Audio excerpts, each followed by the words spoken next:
चला रेकॉर्डिंग चालू झाली. तर मुलांना मी मॅमशी बोलते. तुम्ही आता 10वी मध्ये गेलाय तर ना तुमचा एक तर ना पुरा टाइम टेबल बनवणं खूप महत्वाचं आहे. टाइम टेबल म्हणजे ना आपण इंग्लिशमध्ये याला म्हणू शकतो की पूर्ण इयर प्लॅन. पूर्ण वर्षभर तुम्ही कुठपर्यंत तुमचा अभ्यासक्रम संपवायचा आहे. सगळा अभ्यासक्रम संपवायचा आहे तर रोज किती वेळ अभ्यास करायची खूप जास्त गरज आहे. कुठले कुठले विषय आधी करायचे वगैरे हे सगळं आपण एक दिवशी बघू. प्लॅनिंग साठी एखादं तुमचं सेशन घ्यायचं असेल तर मी मॅमशी बोलतोय. ठीक आहे. बाकी आता जी मुलं मला ओळखत नाही त्या सगळ्यांना मी माझं इंट्रोडक्शन देते. मुलांनो, माझं नाव सुलक्षणा आहे. मी मला teacher, Sulakshana ma'am, Sulakshana miss, तुम्हाला जे सोपं वाटते ते बोलू शकता. नुसतं मॅम पण म्हणू शकता. मला माहितीये माझं नाव घ्यायला थोडं कठीण आहे. बाकी मी तुम्हाला फिजिक्स शिकवते. सायन्स मध्ये आपले 3 पार्ट्स असतात ना, फिजिक्स, केमिस्ट्री आणि बायोलॉजी. अच्छा, तुम्ही सगळेजण सेमी इंग्लिशचे आणि इंग्लिश आहात का मुलांनो? Yes ma'am. हो मॅम. हा, एक मिनिट. हा, सेमी इंग्लिशचे किती जण आहेत? जरा हात वरती करा.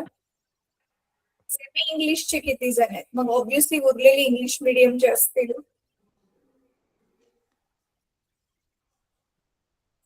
अच्छा, 10 जण आहेत. 10 जण आहेत सेमी इंग्लिशचे. 22 पैकी 10 जण सेमी इंग्लिशचे, म्हणजे उरलेले एवढे सगळे जण इंग्लिश मीडियमचे. वाव, हो great. Ma'am.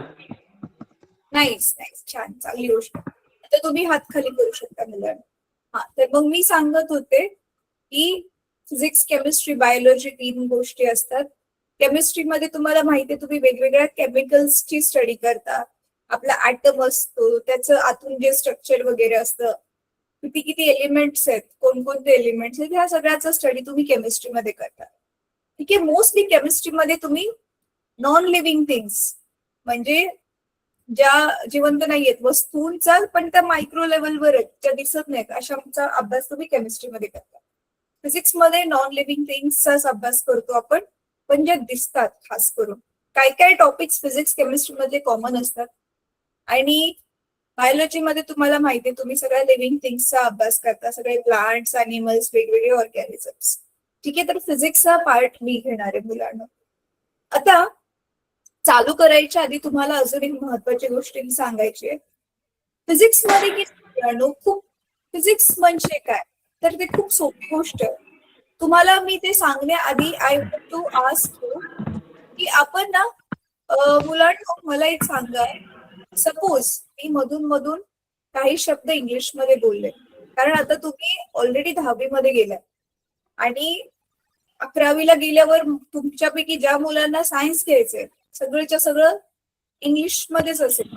So I want to talk to you in between in English. So are you able to understand? Yes. How many of you will understand? Raise your hand.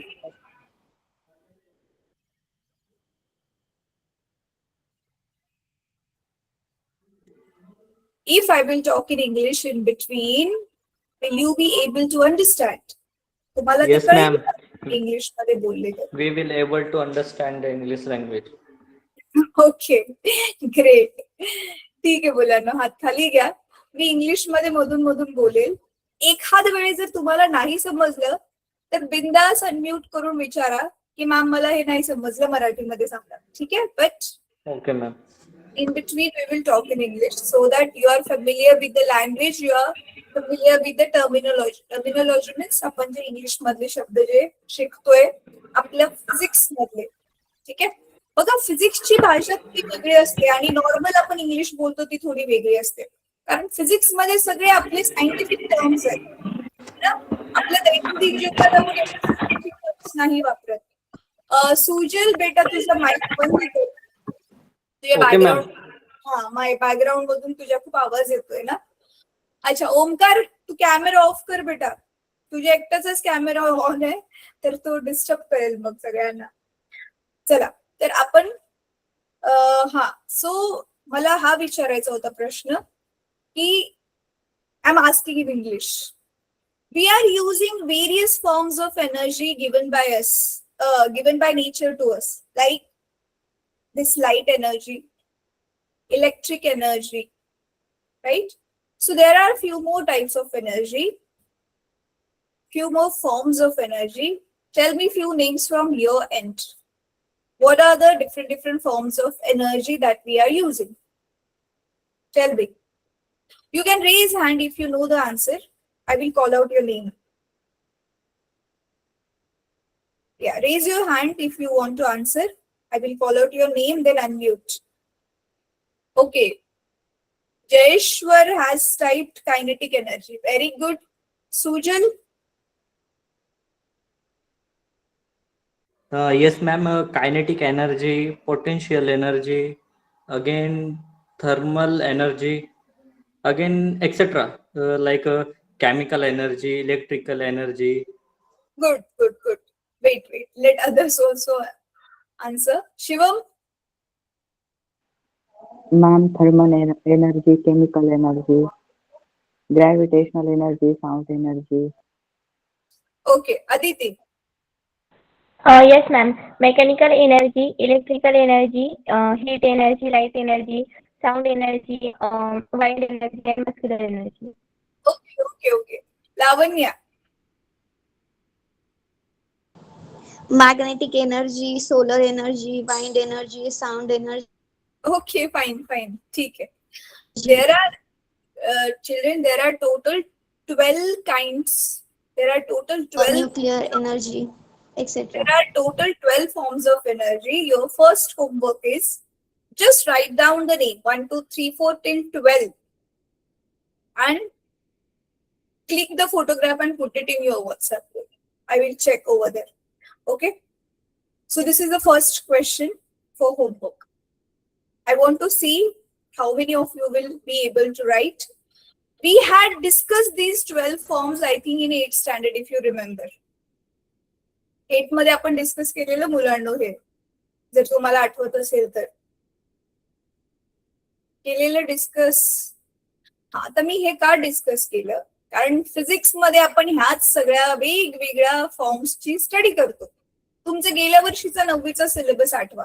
Motion and laws of motion. वस्तू एका straight line मध्ये चालली आहे तर obviously तिथे energy आहेच, force लावलेला आहे. मग त्याच्यामध्ये काय काय चेंजेस होते ते आपण बघितले motion laws of motion chapter मध्ये. देन वर्क अँड एनर्जी मध्ये हेच सगळे फॉर्म्स होते. पण ह्याच्यामध्ये तुम्ही डिटेलमध्ये स्टडी फक्त 2च फॉर्म केलेले होते, कायनेटिक एनर्जी आणि पोटेन्शियल एनर्जी, राईट? त्याच्यानंतर कोणता अजून चॅप्टर होता तुमचा? इलेक्ट्रिसिटीशी रिलेटेड एक चॅप्टर होता. एक सेकंड हा मुलांना. हा, येस, करंट इलेक्ट्रिसिटी चॅप्टर होता. आणि आणखी कोणता होता? हा, स्पेस बद्दल एक होता, साऊंड पण होता, right? Sound energy. Light energy बद्दल, लाईट बद्दल होता. हा, सो यू कॅन सी हेच सगळे 12 फॉर्म्स आहेत. ह्याच्यातले काही फॉर्म्स तुम्ही 9th मध्ये स्टडी केले आणि आता काही फॉर्म्स तुम्ही 10th मध्ये स्टडी करणार आहात. काही फॉर्म्स रिपीट होतील, पण त्याच्याबद्दल अजून थोडीशी माहिती दिली असेल जी तुम्ही 9th मध्ये नाही केली. सो बेसिकली फिजिक्स म्हणजे आपलं 10वी पर्यंतच हेच आहे की हे जे वेगवेगळे 12 फॉर्म्स ऑफ एनर्जी आहेत, एकेकाचा डिटेल मध्ये स्टडी करणं. So today we will be talking about gravitational energy. ठीक आहे. आता मला तुमच्याकडून आन्सर हवंय की ग्रॅव्हिटेशन एक आहे ग्रॅव्हिटी, आणि ग्रॅव्हिटी शब्दावरून बनलेला आहे वर्ड ग्रॅव्हिटेशन. कोण सांगेल मला? हा, रिफ्लेक्शन ऑफ लाईट पण केलेला पण नाही मध्ये. Yes Tejas. So who will tell me what is gravity? ग्रॅव्हिटीला मराठीमध्ये म्हणतो आपण गुरुत्व, आणि ग्रॅव्हिटेशन म्हणजे गुरुत्वाकर्षण. तर सांगा मला, कोण सांगेल ग्रॅव्हिटी काय असते? येस शिवा. मॅम, म्हणजे दोघांचा अर्थ सांगायचा ना? शिवम, तुझा ना आवाज ना स्पष्ट नाही येत रे. थोडासा असा ना फोटो कसा ब्लर होतो आणि समजत नाही स्पष्ट, तसं तुझा आवाज पण नीट क्लिअर नाही ऐकायला येते. अंधुक असं वेगळंच वाटतंय. आता येतोय मॅम? हा, जरा मोठ्यानेच बोल म्हणजे मला कळेल. हा, काय म्हटलंस तू? परत बोल. आता म्हणजे ग्रॅव्हिटी आणि ग्रॅव्हिटेशनल यांच्यातला फरक म्हणजे यांचं काय नेमकी मिनिंग काय ते सांगायचं आहे ना. हा म्हणजे तुला ग्रॅव्हिटी आणि ग्रॅव्हिटेशन हे दोन शब्द ऐकल्यावर काय डोक्यात येते ते सांग फक्त. That's it. हो ठीक आहे. ग्रॅव्हिटेशन म्हणजे एखाद्या दोन वस्तू त्यांच्यामध्ये जे आकर्षण होतं त्याला आपण ग्रॅव्हिटेशन म्हणू शकतो. आणि जी ग्रॅव्हिटी झाली ती एक फोर्स आहे जे आपल्या पृथ्वीत किंवा अदर प्लॅनेट, सन, सॅटेलाइट याच्यामध्ये दिसते. हा ठीक आहे. आता मुलांना नीट समजून घ्या. सी ग्रॅव्हिटी म्हणजे ना, जसं आता ग्रॅव्हिटीलाच आपण ग्रॅव्हिटेशनल फोर्स म्हणू शकतो. म्हणजे ग्रॅव्हिटी ही एक वस्तूची क्षमता आहे दुसऱ्या वस्तूला स्वतःकडे खेचण्याची. ठीक आहे. आणि ग्रॅव्हिटेशन काय आहे? ती खेचण्याची प्रोसेस, प्रक्रियेला नाव दिले ग्रॅव्हिटेशन. आणि कशामुळे खेचली जाते? वस्तूकडे ती क्षमता आहे खेचण्याची. ग्रॅव्हिटीमुळे ग्रॅव्हिटेशन होत आहे. Very simple. ठीक आहे. आता मला हे सांगा मुलांनो, हा जो ग्रॅव्हिटेशनल फोर्स आहे तो आपल्याला कुठे कुठे दिसतो, कुठे कुठे आढळतो? आणि त्या ग्रॅव्हिटेशनल फोर्समुळे आपल्या आसपास सभोवताली कुठले कुठले जे आहे ते बदल घडताना आपल्याला दिसतात, किंवा कुठकुठल्या प्रक्रिया आपल्या आसपास ग्रॅव्हिटेशनमुळे चालू आहे, ते कोण सांगेल मला? तर मग मी हात खाली करते मुलांनो. मग तुम्ही ना परत एकदा हात वर करा जर तुम्हाला आन्सर द्यायचं असेल तर. चला, मी सगळे हात खाली केलेत. आता ज्याला आन्सर द्यायचं आहे ना त्यांनी हात वर करा. तर मला ना आता नवीन मुलांकडून पण थोडेसे हात वरती हवे.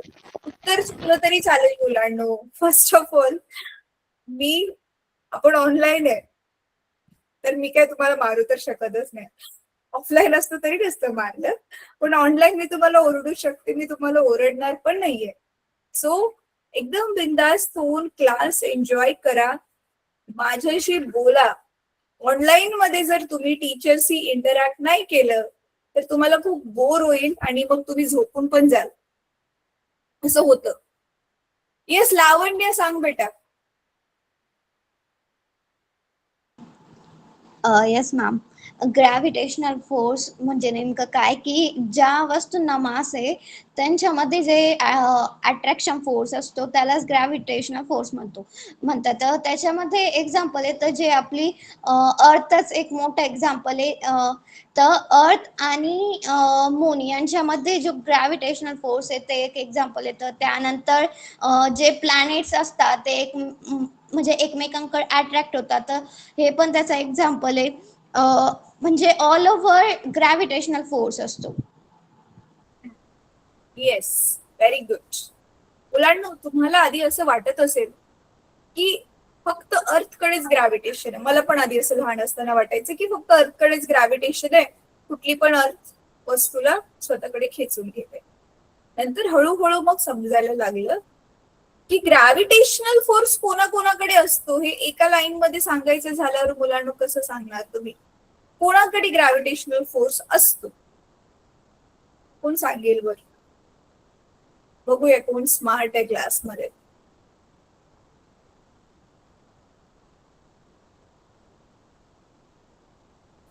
नाही माहिती? मॅम हा बोल बेटा बोल. Earth has also gravitational force. Again, sun has. नाही Means, नाही, मी तिथे उदाहरण नाही विचारत, इन जनरल विचारते. कुठली पण वस्तू, मग ती अर्थ असो, मून असो, सन असो, किंवा एखादी छोटीशी दुसरी कोणती पण वस्तू. तर आपल्याकडे समजा खूप साऱ्या वस्तू आहेत, तर एका ओळीत कसं सांगायचं की त्या वस्तूकडे ग्रॅव्हिटेशनल फोर्स असेल की नसेल? कसं कळणार आपल्याला? येस ओम सांग. ओम पाटील. मॅडम, आपल्या अर्थ मध्ये जितक्या बी वस्तू काय त्या सर्वांमध्ये ग्रॅव्हिटेशनल फोर्स आहे, पण अर्थमुळे तो ग्रॅव्हिटेशनल फोर्स आपल्याला कमी वाटतो आणि ती वस्तू अट्रॅक्शन होत नाही. आणि जी ऑब्जेक्ट सर्वात मोठा असतो त्याच्याकडे जास्त ग्रॅव्हिटेशनल फोर्स असल्यामुळे त्याच्याकडे तो जास्त खेचला जातो. ठीक आहे ठीक आहे, हा सांग बेटा. hello ma'am. टीचर हा माझं बोल बेटा बोल. हँडल Means जिस भी वस्तु में मास होता है उसमें ग्रेविटेशनल फोर्स होता है. Means in English we called gravitational force exist in every object that has mass. Sujal, तू कुठल्या शाळेत आहेस? मी गव्हर्नमेंट स्कूल मॅम, ज्योती मॅमच्या स्कूलमध्ये. अच्छा. सुजल, तुझं वय किती येतं बेटा? मॅम माझं एज 15 मीन्स नाव आता रनिंग 16 राहील. बट जो माझा ग्रॅव्हिटेशन जो चॅप्टर आहे तो ऑलरेडी होऊन गेलेला आहे. अच्छा अच्छा, ओके, ग्रेट, ठीक आहे. अरे तुझा आवाज थोडासा मोठा वाटतो ना, मग मला वाटलं की एखादे मोठा मुलगा जे आहे कॉलेजला देतोय की काय. बरं, ठीक आहे. नाही मॅम, तर तसाच आवाज आहे. एका वर्षात तर तू पण कॉलेजला जाशील. बरं, अं, चला, चांगली गोष्ट आहे. बरोबर सांगितलं त्याने. मुलांनो, ज्या वस्तूकडे मास मास म्हणजे आपलं मराठी वस्तुमान आहे, राईट, ज्या वस्तूमध्ये काही पार्टिकल्स आहेत आणि त्या पार्टिकल्सचं मास आहे, त्या प्रत्येक वस्तूकडे काय असतं? ग्रॅव्हिटेशनल फोर्स असतो. अगदी जे छोटे छोटे पार्टिकल्स आहेत ज्याच्यामध्ये मास असेल ना, त्याच्याकडे पण ग्रॅव्हिटेशनल फोर्स असतो, पण थोडासा तो कमी असेल. ठीक आहे. सो सुजल, तुझा ग्रॅव्हिटेशन चॅप्टर कसं काय झाला? तू स्वतःहून केला की तू ट्युशनला वगैरे जातोस? नाही मॅम, मी ऑनलाईन क्लास केले होते. अच्छा, ऑनलाईन क्लास केलेला होतास. ठीक आहे, ग्रेट. अच्छा, मग तू ऑनलाईन क्लास केला तरी पण इथे ऑनलाईन जॉईन झालाय, असं का बरं? म्हणजे रिव्हिजन मॅम, रिव्हिजन. ठीक आहे, व्हेरी गुड, चांगली गोष्ट आहे. चल, आय होप तू एन्जॉय करशील. तिथे ऑनलाईन मध्ये मग समोरासमोर टीचर होती की जस्ट रेकॉर्डेड सेशन्स होते? नाही ma'am, just recorded session that one Shubham झा आय अटेंडेड हिज लेक्चर. ठीक आहे, ठीक आहे, ठीक आहे, गॉट इट. सर, इथे जास्त एन्जॉय करशील, आपले लाईव्ह बोलणं होते तर. अच्छा या मॅम. हा, मुलांनो, आता ना हा ग्रॅव्हिटेशन चॅप्टर बद्दल ना, ह्या ग्रॅव्हिटीचा शोध कोणी लावला? Isaac Newton. हा, ती ऍपलची ma'am story. Isaac Newton. Very good. मला ऍपलची स्टोरी कोण सांगेल? लवकर लवकर, आपल्याकडे वेळ कमी आहे. आणि ना आता मराठीतून सांगितली तर? हा, चालेल चालेल, सांग तानाजी, सांग, मराठीतून सांग. मॅम मॅम हा, अदिती बेटा थांब, तुला पण चान्स देते, थांब जरा. हा, तानाजी बोल. मॅम मी अंजली बोलते. अच्छा, अंजली, मला आवाज तर मुलीचाच वाटला, पण तू नाव, अच्छा, तुझ्या वडिलांचं नाव आहे का हे? हा बरं, बोल अंजली. मॅम थांबा, मी थोडं म्हणजे विचार करून सांगते लगेच. अंजली, आपल्याकडे एवढा वेळ नाही बेटा. बरं, ठीक आहे, घे, काही सेकंड घे, मी तोपर्यंत पाणी देते.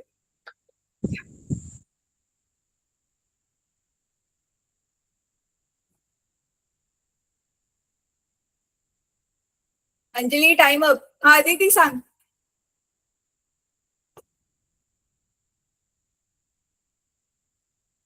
मैम मैं बता सकता हूँ अगर आप चाहते होगे तो.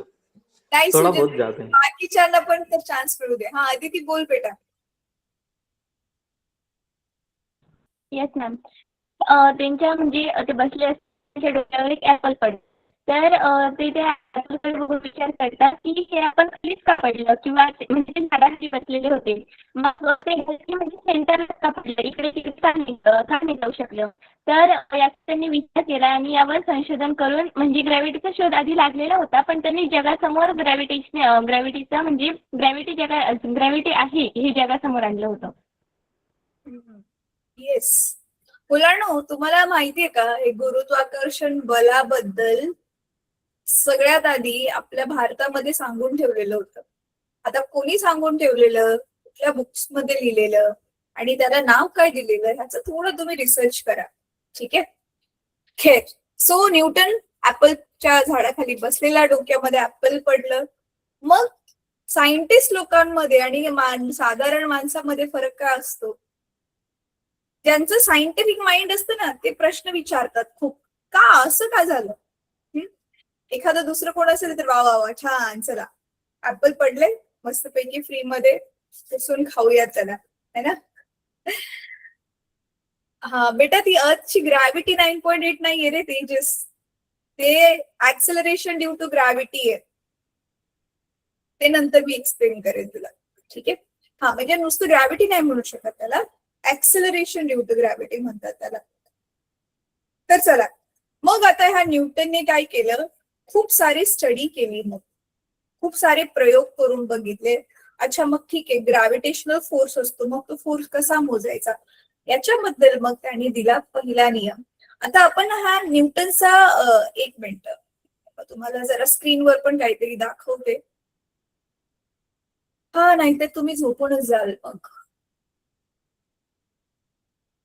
अच्छा मुलांनो, हे जे आता मी तुम्हाला दाखवते ह्याला काय म्हणतात माहितीये का कोणाला? हे जे तुम्हाला समोर स्क्रीनवर दिसतंय ह्याला काय म्हणतात माहितीये कोणाला? हा ना, डायरेक्ट बोल बेटा अनम्यूट करून.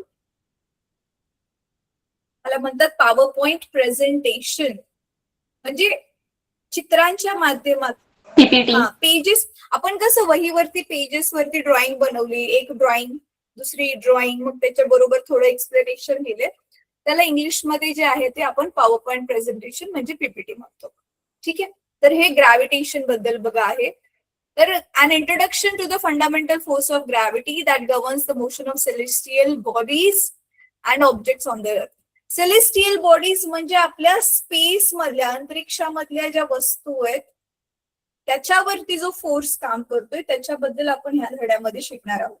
आता मुलांनो, न्यूटनचा ग्रॅव्हिटेशनचा नियम तो जाणून घ्यायच्या आधी आता मला तुम्हाला हे विचारायचंय की समजा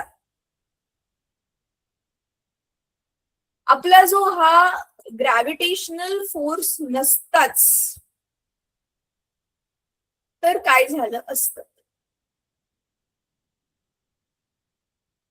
जगामध्ये ग्रॅव्हिटेशनल फोर्सच नसता तर काय झालं असतं? आता सगळ्यांनी थोडा विचार करा.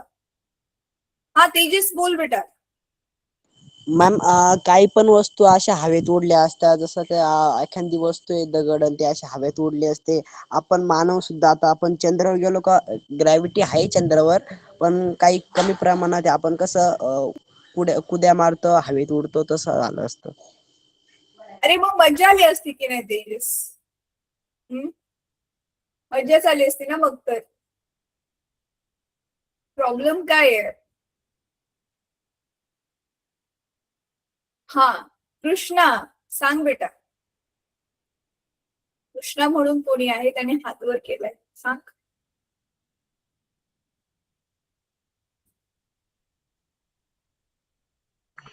मॅम, आपल्या पृथ्वीवर आहे ना ऑक्सिजन नसतं राहिला. का नसतं राहिला ऑक्सिजन?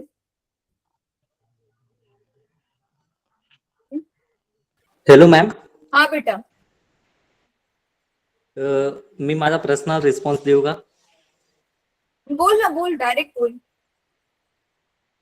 म्हणजे हो, आपल्याला थोड्या वेळसाठी मजा आली असती, पण ग्रॅव्हिटी नसती तर खूप प्रॉब्लेम्स झाले असते. जसं आपण जमिनीवर उभं राहू शकलो नसतो, पाणी हवा सगळा आवश्यक निघून गेला असता, एक्सेट्रा, असं काही झालं असतं. ग्रॅव्हिटीमुळेच सगळं स्टेबल आहे असं. करेक्ट आहे. टीचर मी सांगू का? हा सांग, लवकर सांग बेटा. हो टीचर. जेव्हा म्हणजे ग्रॅव्हिटेशन फोर्स नसतात तर हे जे म्हणजे बाकीचे जे प्लॅनेट्स आहेत तर ते सनच्या भोवती जे ऑर्बिट आहे त्यामध्ये व्यवस्थितरित्या फिरू नसते शकले, आणि त्याच्यामुळे म्हणजे पृथ्वीचे परिवलन होत आहे, म्हणजे सूर्य दिवस रात्र घडतंय, तर ही प्रक्रिया नसती झाली. आणि जेव्हा ही प्रक्रिया नसती झाली तर आपल्या पृथ्वीवरचं म्हणजे दिवस रात्र नष्ट झाले असते आणि टोटली म्हणजे वातावरण जे असतं ते चेंज झालं असतं. आणि याच्यामुळे जे झाडं वगैरे तर ते फोटोसिंथेसिस प्रक्रिया वगैरे करू नसते शकले. आणि त्याचबरोबर जे भरती ओहोटी वगैरे होतं तर ह्या ज्या प्रक्रिया होत्या तर ते संपूर्ण संपुष्टात आल्या असत्या. Very good. गणेश तू सांग आता थोडं. Ma'am, Ganesh. Ma'am, living thing निर्माणच नसती झाली ग्रॅव्हिटी नसती तर. बरोबर आहे. गणेश, गणेश तू हात वर केला. अनुष्का वारपे, अनुष्का बोल बेटा. Yes ma'am. खरं म्हणजे तर ऍटमॉस्फिअरच नसतं, आणि ऍटमॉस्फिअर नसतं तर म्हणजे बाकी लिव्हिंग ऑर्गॅनिझम नसतं, वॉटर एका ठिकाणी नसतं, सगळे वरती हवेत उडत असते, प्लॅनेट्स एकमेकांना धडकत असते, आणि त्यामुळे जीव सगळ्यांचे जीव धोक्यात असल्यामुळे जीवसृष्टीच नसते. गुड, व्हेरी व्हेरी गुड, एकदम बरोबर सांगितले. अच्छा मुलांनो, मला अचानक एक गोष्ट आठवली. तुम्हाला सगळ्यांना फिजिकल क्वांटिटी म्हणजे भौतिक राशी काय असते माहितीये का? कोणाकोणाला माहितीये? तर स्केलर मग मी हात क्वांटिटी खाली आणि करते. Vector quantity.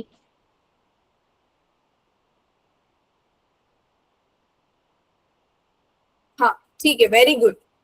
सगळ्यात आधी मला डेफिनेशन पाहिजे, पण स्केलर क्वांटिटी, वेक्टर क्वांटिटी हे तर फिजिकल क्वांटिटीचे टाइप्स आहेत, त्यांचे प्रकार आहेत. मला आधी हे सांगा की फिजिकल क्वांटिटी काय असते, कशाला म्हणायचं फिजिकल क्वांटिटी?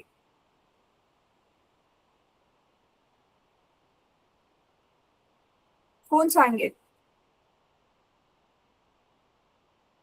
शिवम? मॅम, आपण फिजिकल क्वांटिटी याला म्हणू शकतो की म्हणजे ज्या वस्तू किंवा थिंग्सला स्वतःचा मास किंवा व्हॅल्यूम असतं त्याला.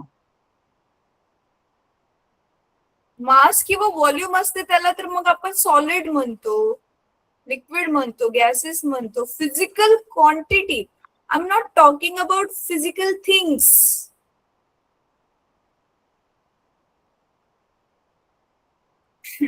Ma'am Harish, sorry, ma'am measurement. हा बोल शिवम. मॅम, आपण म्हणजे जे फिजिकल क्वांटिटी म्हणजे जे आपण मोजण्याचं जे असतं ना त्याला म्हणू शकतो. मुलांनो, फिजिकल, हा बरोबर आहे. Yes, ma'am. फिजिकल क्वांटिटी म्हणजे मराठीमध्ये मॅम, मी भौतिक सांगू? राशी. ठीक आहे बेटा, आता मी सांगते. मॅम, ते आपण example दे ना. जी राशी आपण मोजू शकतो रे, त्याला फिजिकल क्वांटिटी म्हणतात. जसं की एखाद्या वस्तूचं मास मोजू शकतो. तुम्हाला ताप किती आलेला, तो ताप आपण मोजू शकतो. घरामध्ये बालदीमध्ये पाणी भरले, ते पाणी किती लिटर आहे ते आपण मोजू शकतो. त्याच्यामुळे मास, व्हॉल्यूम, फोर्स. गेल्या वर्षी तर तुम्ही किती सगळ्या 9th मध्ये फिजिकल क्वांटिटीज शिकलाय. Velocity, velocity, another. त्याच्यानंतर power, kinetic energy, Speed. Potential energy, yes, हे सगळं जे जे मोजलं, these all are physical quantities. काय आपण नाही मोजू शकत? हॅपीनेस, कोण किती हॅपी आहे, सॅडनेस, कोण किती सॅड आहे. परत अजून अजून काय नाही मोजू शकत आपण? इमोशन्स, जे आता आपण ज्याला ह्याला म्हणतो ना, काय म्हणतात इंग्लिश ग्रामर मध्ये आपण ऍब्स्ट्रॅक्ट नाउन्स म्हटलेलं. ऍब्स्ट्रॅक्ट नाउन्स म्हणजे नामाचे प्रकार बघितलेले ना, त्याच्यामध्ये एक प्रकार होता ऍब्स्ट्रॅक्ट नाउन. मोस्टली ते ऍब्स्ट्रॅक्ट नाउन जे असतात ना, त्याला आपण मोजू नाही शकत. ठीक आहे, तर ज्या क्वांटिटीज आपण मोजू शकतो त्याला आपण फिजिकल क्वांटिटीज म्हणतो. आणि फिजिकल क्वांटिटीज मध्ये काय काय क्वांटिटीजला डायरेक्शन दाखवायची गरज असते, त्याला आपण काय म्हणतो? Vector quantities. ज्याला डायरेक्शनची गरज नसते त्याला आपण म्हणतो स्केलर क्वांटिटी. ठीक आहे, तर आता तुमचा चॅप्टर जो आपण स्टार्ट करतोय ह्याच्यामध्ये सगळ्यात आधी फोर्स थोडंसं रिवाइज करूया. गेल्या वर्षी 8वी मध्ये तुम्ही फोर्स चॅप्टर शिकलेला, आणि मीच तुम्हाला शिकवलेलं जे गेल्या वर्षी पण जे होते मुलांनो, जे गेल्या वर्षी होते, जर बघूया आता तुम्हाला किती आठवतंय मी शिकवलेलं. तर मला सांगा, फोर्स अप्लाय करून आपण एखाद्या वस्तूमध्ये काय काय डिफरन्स क्रिएट करतो. What are the effects of forces on an object? What can we change by applying force? Only 2 children. Anmol, yes, Anmol sang.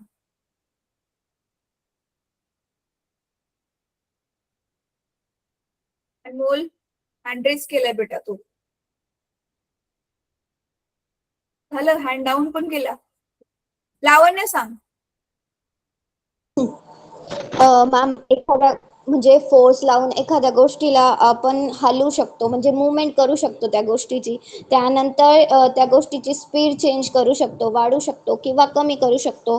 त्यानंतर त्या गोष्टीचा शेप बदलू शकतो. अँड अजून जर बघितलं तर डायरेक्शनही चेंज करू शकतो आपण फोर्स लावून. अशा खूप गोष्टी आहे. Yes, very good. We can start or we can stop the object. ठीक आहे. दुसरं आपण त्याचं चेंज काय करू शकतो? स्पीड. डायरेक्शन. त्याच्यानंतर direction. Position, we can change. Motion. Change the shape. Change the shape. Yes. आणि चौथं शेप. ह्या 4 गोष्टी आपण चेंज करू शकतो. पहिल्या 3 गोष्टी त्याच्या मोशनशीच रिलेटेड आहेत. आपण म्हणू ह्याला शॉर्ट मध्ये काय म्हणतो? Changing the. ह्याला मी एक शब्द नाव दिलेलं आठवते तुम्हाला? फोर्सची ना डेफिनेशन नोटबुक मध्ये लिहून दिलेली आठवते तुम्हाला? Force is that physical quantity. Force is that physical quantity which changes state of motion, कारण ह्या तिघांचं मिळून स्टेट ऑफ मोशन बनते, और shape of an object. Force म्हणजे पुश और पुल, ही 6वीची डेफिनेशन. आता तुम्ही 10वीत आला. 9वी मध्ये पण ही सेम डेफिनेशन होती. Force can change the state of motion और शेप ऑफ एन ऑब्जेक्ट. ठीक आहे. तर आता हा जो फोर्स आहे, ह्याच फोर्सचा खूप सारे प्रकार आहेत. त्याच्यामधला जो आपला ग्रॅव्हिटेशनल फोर्स आहे, फक्त आपण त्याच्यावरच ह्या धड्यामध्ये फोकस करणार आहोत. Gravitational force. आता तुम्हाला मुलांनो, आपल्या सोलार सिस्टीम मध्ये सनच्या सराउंडिंग मध्ये सगळे प्लॅनेट्स फिरतात. वाय? बिकॉज सनचा फोर्स सगळ्यात जास्त आहे. Because sun is massive. नाव what is this massive? Massive काय असेल? नावावरून जरा आयडिया लावा. मॅसिव्ह. ज्याचं वस्तुमान सर्वात जास्त आहे. Very good. ज्याचं मास म्हणजे वस्तुमान जास्त आहे. मास जास्त असल्यामुळे, वस्तुमान जास्त असल्यामुळे त्याचा ग्रॅव्हिटेशनल फोर्स जास्त आहे. त्याच्यामुळे त्याच्या भोवती सगळे प्लॅनेट्स गोल गोल गोल गोल फिरतात. मग आता हे जे प्लॅनेट्स फिरतात आहेत ना मुलांनो, हे फिरण्याचे काही नियम आहेत. आपल्या निसर्गामध्ये बघा, नेचर एवढं ब्युटिफुल बनवले देवाने की सगळ्या गोष्टींचे ना नियम आहेत. आणि हे जे नियम जर ह्यांनी फॉलो नाही केले तर जगामध्ये पूर्ण काय होईल? डिस्ट्रक्शन होईल, विनाश होईल. ठीक आहे. तर माणसासाठी पण नियम आहेत. तर प्रकृतीकडून पण आपल्याला हेच समजतं की आपण पण आपल्या लाईफमध्ये जे नियम बनलेले आहेत आपल्या चांगल्यासाठी आहेत, ते फॉलो केले तर आपलीच लाईफ जी आहे ते एकदम स्मूथ, सुरळीत, छान, पॉझिटिव्ह बनून राहील. आणि खूप सारे जे प्रॉब्लेम्स आहेत ना ते अवॉइड होतील. चला, तर आता आपण ते नियम बघणार आहोत की एखादा, थांबा तुम्हाला स्क्रीन दाखवते. केपलर नावाच्या सायंटिस्टने हे नियम दिलेले होते. त्याला आपण इंग्लिशमध्ये केपलर्स लॉज म्हणतो.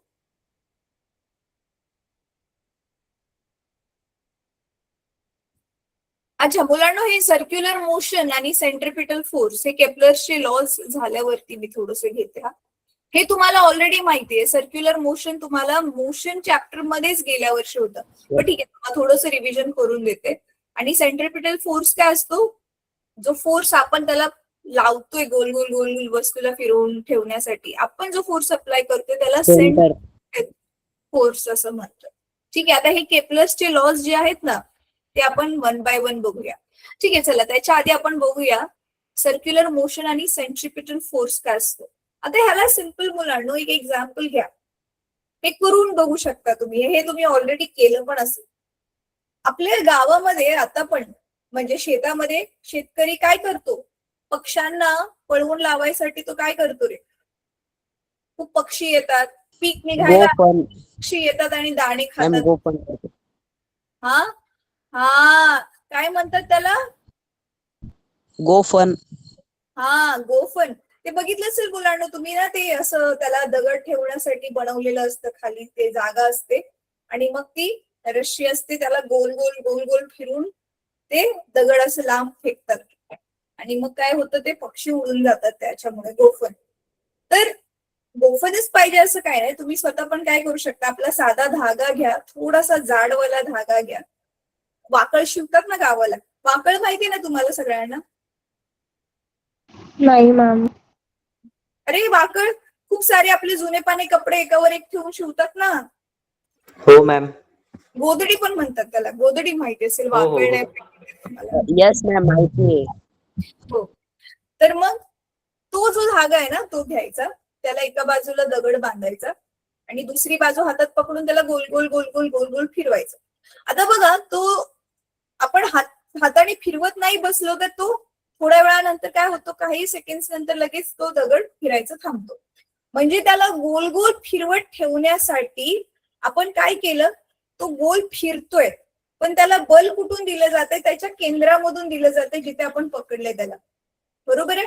मग केंद्राद्वारे आपण जे बल देतोय ना त्याला, केंद्र म्हणजे इंग्लिशमध्ये centre, centre of the circle, म्हणून आपण केंद्राद्वारे जे बल देतोय ह्यालाच इंग्लिशमध्ये नाव दिले सेंट्रीपिटल फोर्स.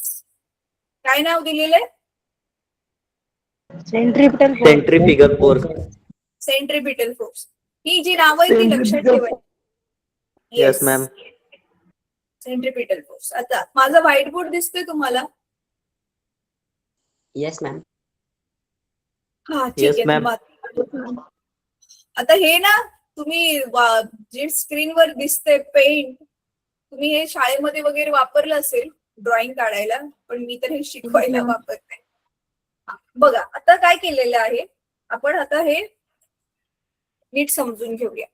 तर आता तुम्ही इथे काय केलेलं, हा समजा असा हा धागा घेतलेला राईट, आणि इथे काय बांधलेलं दगड, आणि इथे तुम्ही त्या धाग्याला पकडून ठेवलंय. तर मग तुम्ही काय करताय, आता त्या दगडाला गोल गोल गोल गोल असं फिरवताय, त्याच्यामुळे हा दगड गोल गोल गोल गोल गोल गोल फिरत राहतोय असा. तर मग पण त्या दगडाला फिरत ठेवण्यासाठी आपण बल कुठे लावतोय, धाग्यावर लावतोय, पण कुठून लावतोय, ह्या पॉइंट पासून लावतोय. मग ह्या दगडाला फिरत ठेवण्यासाठी जे बल आपण आपल्या हाताने लावतोय त्यालाच नाव दिलेलं आहे सेंट्रीपिटल फोर्स.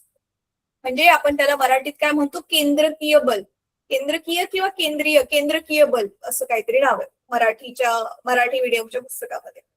ठीक आहे. आता ह्या सेंट्रीपिटल फोर्सला आपण एफ या नावाने दर्शवतो. आणि आता सर्क्युलर मोशन काय मुलांना, तुम्हाला जर आठवत असेल तर गेल्या वर्षी तुम्हाला तुमची जी पण फिजिक्स टीचर होती तिने शिकवलं असेल की आपले जे मोशन आहे ते वेगवेगळ्या टाईपचं असतं. एक असतं motion in a straight line, दुसरं असतं सर्क्युलर मोशन, तिसरं असतं ते आपल्या झोक्याचं टू अँड फ्रो मोशन असतं ना, इकडून तिकडून ते. चौथं ऑसिलेटरी मोशन. Oscillatory motion. नंतर periodic periodic motion, motion, fix time random नंतर. Motion. Yes, very good. So 5 टाईपचे मोशन शिकलेला. त्याच्यामधलं सर्क्युलर मोशन पण तुम्ही गेल्या वर्षी शिकला. सर्क्युलर मोशन मध्ये काय होतंय, ऑब्जेक्ट जो आहे तो एका सर्क्युलर पाथ वरती ट्रॅव्हल करतोय. आणि सर्क्युलर मोशनचे फॅक्ट्स काय असतात की जर ऑब्जेक्ट, नीट ऐका मुलांना, जर ऑब्जेक्ट इक्वल टाइम मध्ये इक्वल अँगल ट्रेस करत असेल, म्हणजे आता मला काय म्हणायचंय, समजा ऑब्जेक्ट येथे आहे ए ला, ठीक आहे. आता इथून आपण टायमिंग चालू केला, मग इथे बी पर्यंत तो पोहोचला 1 सेकंदामध्ये, आणि मग इथून पण आपण काय केलं, ही अशी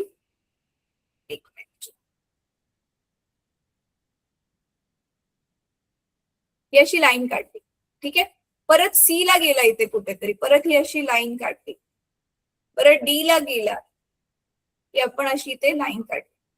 तर मग आणि प्रत्येक जे आहे आपण किती वेळानंतर घेतले, 1-1 मिनिटानं, 1-1 सेकंदानंतर, ठीक आहे.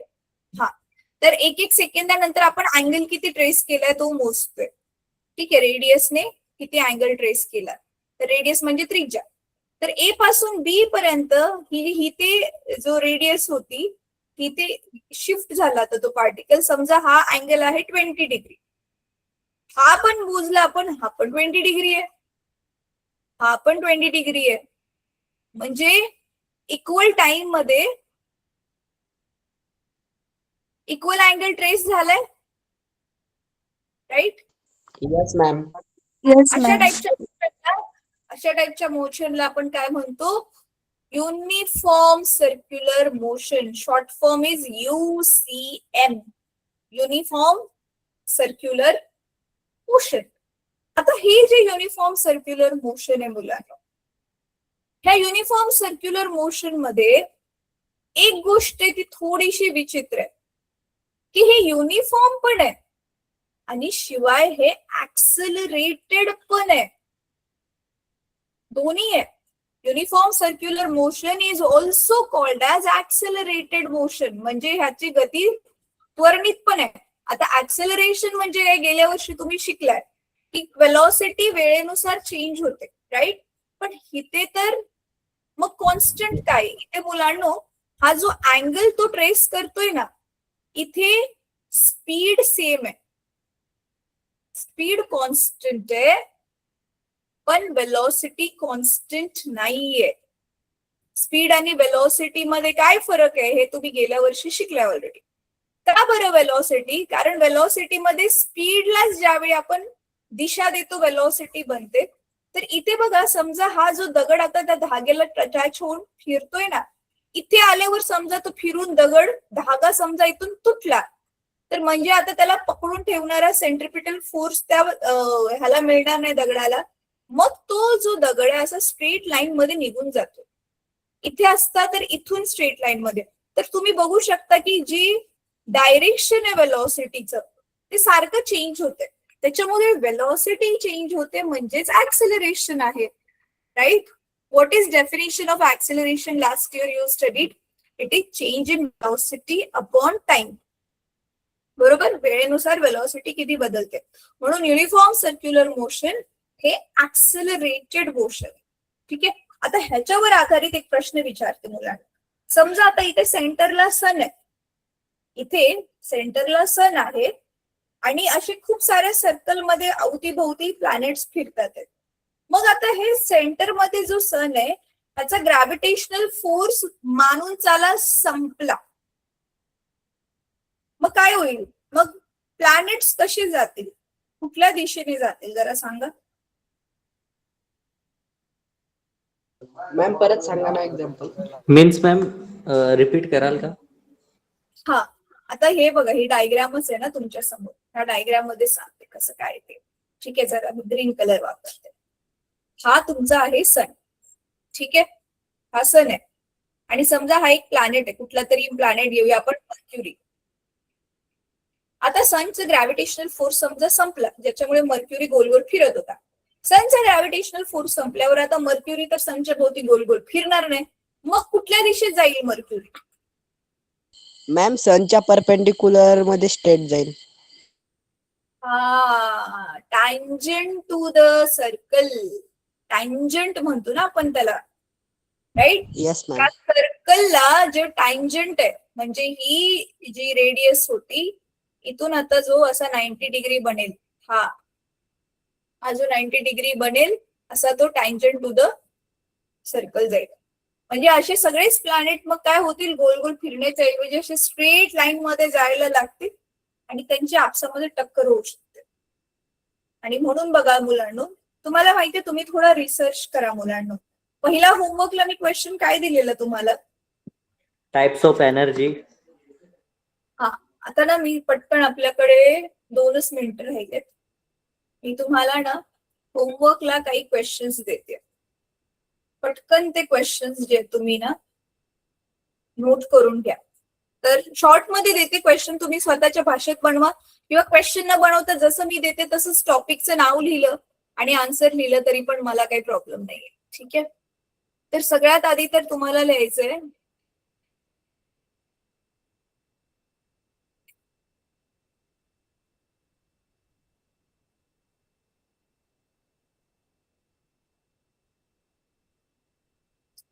Number 1, types of energy. वा वा वा, माझं हँडरायटिंग किती छान दिसतंय. सेकंड, ते कॅलिग्राफी माझं चूज केलं ना. सेकंड तुम्हाला लिहायचंय मुलांनो, डिफरन्शिएट करायचंय. ठीक आहे. डिफरन्शिएट करायचे. डिफरन्शिएट बिटवीन, शॉर्ट मध्ये लिहिते, scalars and vectors. Scalars and vectors मध्ये तुम्हाला डिफरन्शिएट करायचंय. तिसरा क्वेश्चन काय आहे?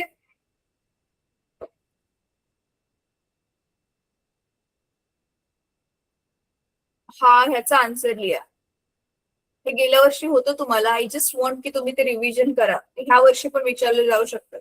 Y UCM is called? Uniform circular motion. त्याला ऍक्सेलरेटेड मोशन का म्हणतो आपण?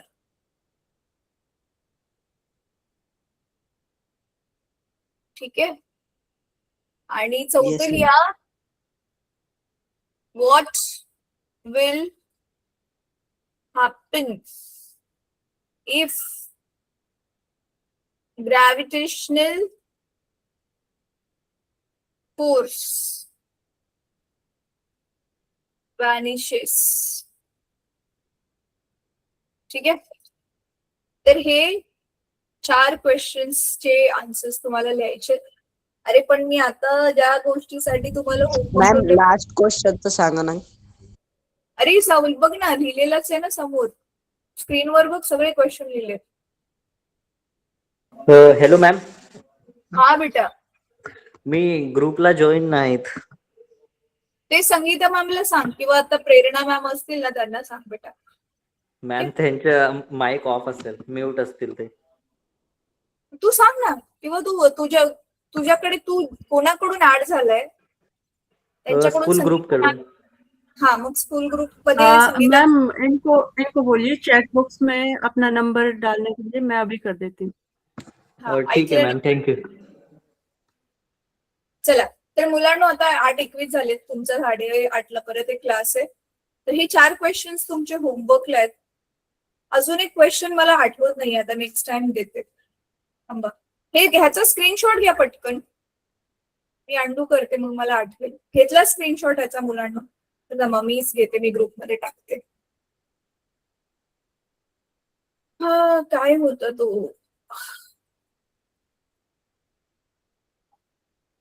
मॅम मी नंबर चॅट बॉक्स मध्ये टाकलाय.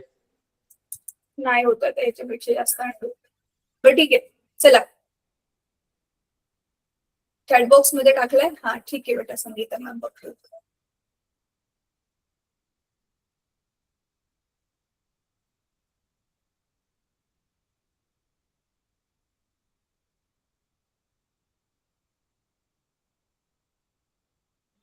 हॅलो बरं. मॅम, ठीक आहे. बेटा बोल. माझी हँडरायटिंग कर्सिव्ह आहे, तर मी तसा होमवर्क सेंड करू शकतो ना? मला कळेल, डोंट वरी. ठीक आहे. चला मुलांनो, चला मग आता आय होप तुम्हाला Hello, आन्सर